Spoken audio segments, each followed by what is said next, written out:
Hey Summoners, and welcome to another episode of Underrated Picks, where we cover the most undervalued but powerful champions for the patch. Patch 9.21 has seen some random buffs across the board, so we're here to throw some spotlight towards characters that are sleeper OP or just underrated in general. Spoiler alert, we got some tanks coming back into the meta. As always, feel free to leave any comments, feedback, or suggestions down below. For our question of the day, which song released by Riot is your favorite? I still get hyped when I listen to Echo's theme song. Let us know, guys! But before we get started, make sure you go to ProGuides.com if you want to see huge improvements in your rank. We upload video guides similar to this one on our website every single day. As of now, we're currently uploading a Challenger gameplay analysis guide for every single champion, so make sure you click that link below. Also, we have an exclusive coaching feature called Play with a Pro, which provides instant, on-demand, 24/7 coaching from the best of the best. Trust me, guys, you don't want to miss out on this, so sign up today. Now, with that all being said, let's jump right into it.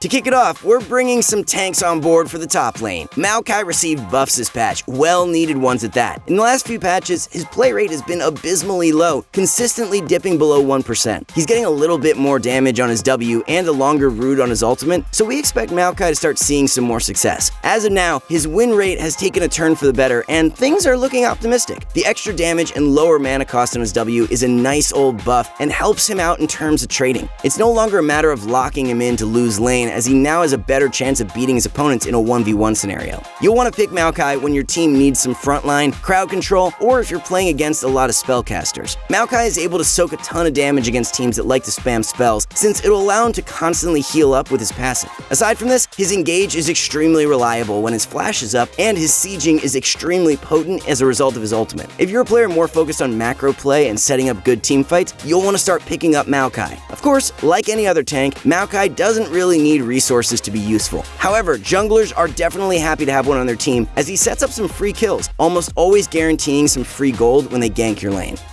Following the trend of tanks, we want to mention Sion as well. This guy has been doing fairly well since his buff a couple patches ago. He doesn't really need any help and can manage laning just fine by himself in pretty much any situation. Even in bad matchups, you can resort to farming and trying to scale up, since Sion does have infinite health scaling with his W. In most lane matchups, however, you can bully your foes because of Sion's trading patterns. He can slow with E, charge up a stun, and then use his shield. As a result of this, he's able to CC his opponent, deal damage, and also take some hits for free whenever he finds good trading opportunities. Sion is really safe, a strong laner, and scales well into the late game. You'll need to make sure that you utilize your ultimate to hard engage team fights, because that's what tanks are for. While we can definitely split push on him, it'll take way too long to break turrets, so your best option is to take lane priority and group with your teammates to force team fights. Make sure to get some practice using his ult, as landing it is probably the hardest part about playing him. Our last top lane pick goes to Vayne. While many consider her a troll pick with a low win rate, our analysts firmly believe she's undervalued. They believe that her low win rate is actually a result of the fact that most players who pick her top aren't taking the game seriously or aren't experienced on her. This shouldn't come as a surprise, but players who play her more sport much higher win rates with her. Vayne does well against a lot of popular top laners right now, and she has flexibility in her keystone choice as well. If she wants to play aggressively, she can take press the attack to be a more oppressive lane opponent. In the case that she's afraid, she can instead take kleptomancy to steadily scale up. Whenever you get a free lane or your team needs some more damage, you shouldn't hesitate to play Vayne. Just make sure you don't throw your brain out the window and start racking up some Vayne spotting points. Here's a recap of our top lane builds. Let's move on to the jungle now. Another champion that saw buffs this patch was Warwick. The level scaling on his Q, as well as his attack speed from his W at earlier levels, have both been increased. While it was optimal to max his W first before, there's more reason to start putting early points into Q now. This buff is definitely a big one, because this means Warwick will be better suited for dueling, especially against bruisers and tanks. It's also a buff to his clear speed at all stages of the game, so definitely expect him to start seeing more success across all levels of play. Warwick's drain tank nature makes him an especially strong pick when there are games filled with skirmishes early on. His damage reduction, high DPS, and healing makes him such a difficult target to pin down, especially in smaller fights. When he falls off in late game, he's still a very potent threat because of his AoE fear and ultimate. Depending on the scenario, his initiation and/or follow-up is still powerful even as games come closer to their end.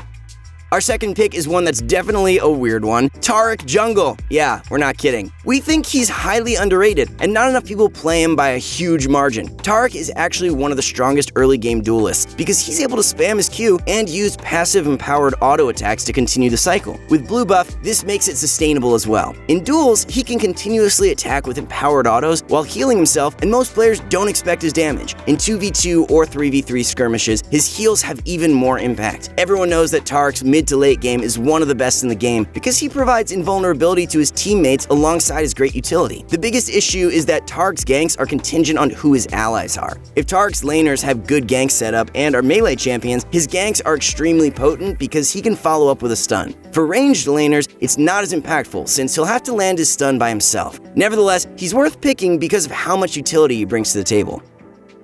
Here's a recap of our jungle builds as we move on to the mid lane.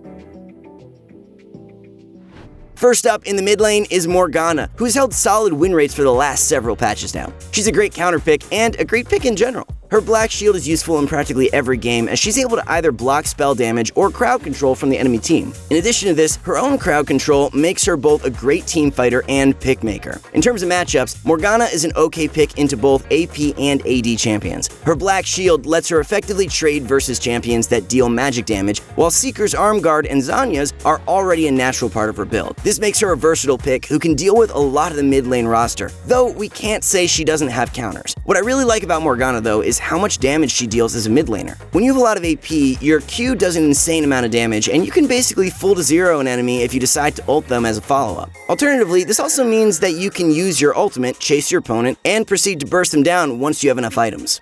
Our second mid lane pick is Kled. Yeah, he seems to find his way into all our videos, but it's really hard to ignore his 54% win rate last patch as a mid laner. This guy is kinda nuts. In the mid lane, his high damage output means that he exerts a ton of kill pressure on his foes, who are typically squishier there. With this kill pressure, he can either pick up solo kills if his opponents overextend, or take complete control of the minion wave because his enemies are playing very far back. Kled is notoriously powerful because of his ultimate and ability to either roam or start fights. Using lane priority, you can look to roam to other lanes for ganks or to initiate dives since Kled is one of the best diving champions in the game. Transitioning into the mid to late game, it's just the usual Kled stuff, and I'm sure we would sound like a broken record since we talk about him so much, but he's a decent split pusher who can hard engage fights after pushing in side lanes. Make sure to look for flank opportunities whenever you see them as well. Here's a recap of our mid lane builds as we trot down to the bottom lane. Our first bottom lane pick is Misfortune. A lot of players have started running Kleptomancy on her, which makes sense because she's already such a powerful laner. While you do have options to take Press the Attack or Arcane Comet, Kleptomancy can help you get even more income and also provide you some extra sustain. Many players also like to take Overheal and Bloodline because Misfortune can typically pressure her opponents off the wave. As a result, she's free to auto and heal off the wave as much as she wants. While Misfortune is a strong team fighter, her biggest strength is her lane phase. She's just so good at laning. It's difficult to outtrade her because she can heavily slow you, has a damage steroid with her W, and can either trade or poke with her Q. After one good trade, you need to play further back against MF, but that also means that you'll be in a position where you're more likely to get hit by her double up. Although conditional, Misfortune scales really well into the later stages of the game because of her ultimate. The big thing though is that you want to play around choke points and jungle fights to maximize her damage.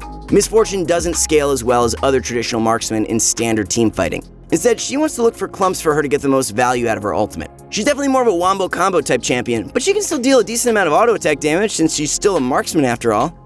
Next up is one of the reasons why we say bot laners and not marksmen, Yasuo. Yasuo is one of the best picks into Ashe as he was one of the closest to actually having a positive win rate against her last patch. He's highly regarded as a troll pick, kind of like Vayne Top, who we just mentioned, but think that he's objectively quite powerful. His win rate is, in the same way, likely plagued by a lot of people who aren't playing their best game and for funning, specifically in the bot lane since it's atypical for him to be played there. Nevertheless, one of the biggest reasons why he's a great bot laner is because of his wind wall. It's extremely effective against ranged champions, and there's no shortage of those to be found in the bottom lane. Since it's also a longer lane, and because he has a lane partner to help him out, his kill pressure is a lot higher down there as well. Especially when paired with aggressive supports with knockups like Alistar, Gragas, and Rakan, Yasuo bot has a ton of lethal threat after level 6. As the game progresses, Yasuo's incredible scaling makes him a better pick the longer a game goes on. His wind wall's effectiveness increases with the scaling of his ranged opponents as well, meaning he's also a great pick for his utility. Here's a recap of our bot lane builds. Now let's move on to support. Am I reading this thing right? Just kidding. Yep, Maokai support is also popping off at the moment. In typical fashion, anytime you buff a tank, somehow people find a way to play them as a support. We're looking at you, Galio and Nautilus players. With Maokai support, you can go for either a Relic Shield or Spell Thief's Edge start. If you ever start snowballing hard, you could also go for a slightly more AP-heavy build with Leandries, but in most games, you'll just want to play him like a normal support. Support Maokai does essentially the same thing. He engages and provides a lot of siege setup with his ultimate. During the lane phase, he has pretty good kill setup, especially with aggressive lane partners. As most bot laners know, brush control is vital to enable trades and pressure opponents. With Maokai's saplings, taking control of the brushes is extremely easy because they deal a lot of damage and also provide vision. A little extra benefit to playing Maokai support is that you can still get some vision coverage with saplings even when you're out of wards. This won't matter too much later on, but it definitely helps during the first 6 or 7 minutes of the game. Our final support pick is one we've mentioned in previous episodes, Zilean. His decent laning as well as insane utility make him one of the most valuable picks in the game. Especially with so many assassins and divers in the meta right now, Zilean is currently set for success. During the lane phase, he has decent range on his bombs, so he can try to poke out his opponents. If he has jungle pressure, he can use his point-and-click slow to set up a free double bomb combo, or follow up on his teammates' crowd control. Most notably though, Zilean's ultimate is a game changer. Even if enemies are diving one of your carries, expending everything to take them out, you're able to keep your ally alive through it all. We've mentioned Zilean in this series a few times as both a mid lane and support pick, but wanted to mention his win rate last patch, which sat just below 52%. At the moment, he's killing it on the Rift, but we expect his win rate to normalize pretty soon. Here's a quick recap of all the builds we mentioned for supports. That concludes this episode of Underrated Picks. Thanks so much for watching. If you guys want more content to help you improve, check out ProGuides.com, where we've teamed up with pro players to create guides designed to take your game to the next level. Also, keep an eye on our YouTube channel, where we're constantly updating it with new content just like this. Good luck out there in the Rift. We'll see y'all next time.